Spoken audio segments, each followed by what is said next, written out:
If you've spent any time talking to South Africa's white farming minority, there is one name that will keep coming up: the Sightlanders, the world's largest non-state civil defense organization, who believe not only that civil war is coming to South Africa, but that they need a serious plan and preparations for when it does.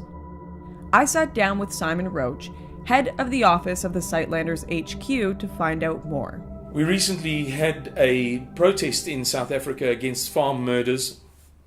The protest was called Black Monday.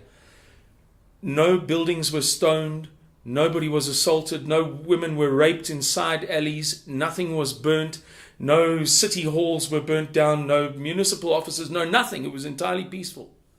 And afterwards, our Minister of Defense said that if whites stage another such protest,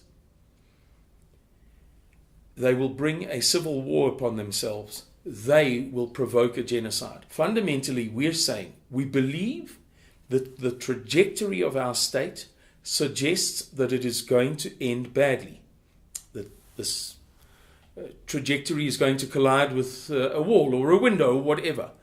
And we are preparing for that, preparing to look after our people, who will most certainly be the first targets in a race-based civil war. That's beyond dispute. After our conversation, Simon introduced me to a local Sightlander who offered to show me their preparations.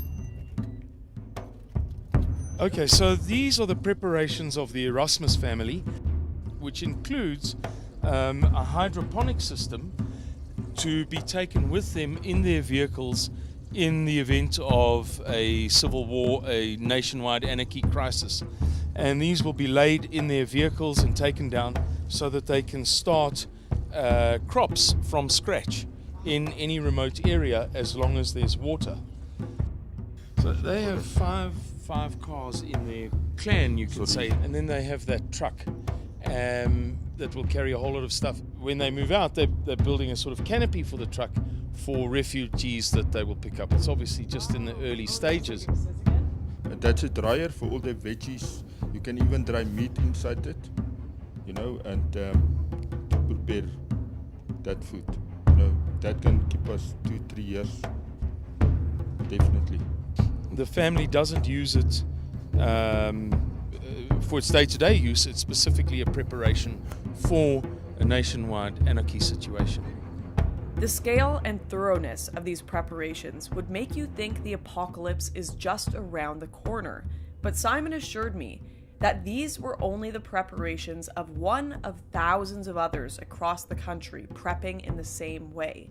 In fact, every year the Sightlanders hold a huge evacuation drill where different groups from across South Africa carry out a complex run-through of their plan for when civil war breaks out, something they believe is inevitable. I can tell you that Sightlanders leadership is of the opinion that within 5 years, as the absolute outside date, a civil war will begin in South Africa. All this talk of civil war seemed extreme, so I asked Simon how he thought this nation could go down such a dark path. I think, Lauren, that it would be a very spontaneous, sudden thing, for the simple reason that South Africa is a bubbling cauldron at the moment. You have seen across South Africa these spontaneous events where people run into a bunch of H&M stores and smash them down. You've seen for yourself this very morning. We arrived on the scene a very short while after a nature conservation facility had been burnt to the ground by disgruntled neighbors.